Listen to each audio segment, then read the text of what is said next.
इतना सन्नाटा काहे हो? अरे आज देवी माई का आगमन भल ह, तनी कुछ गावा।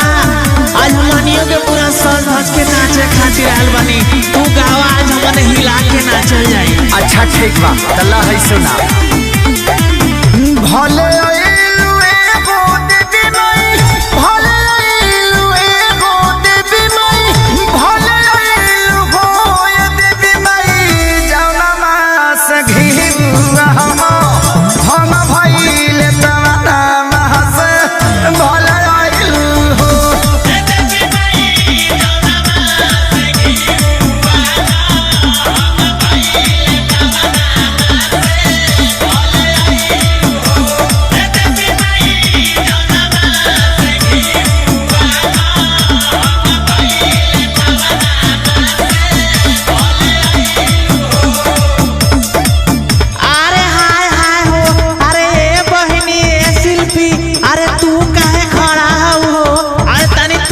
सुनावा हो हतली न सुनी।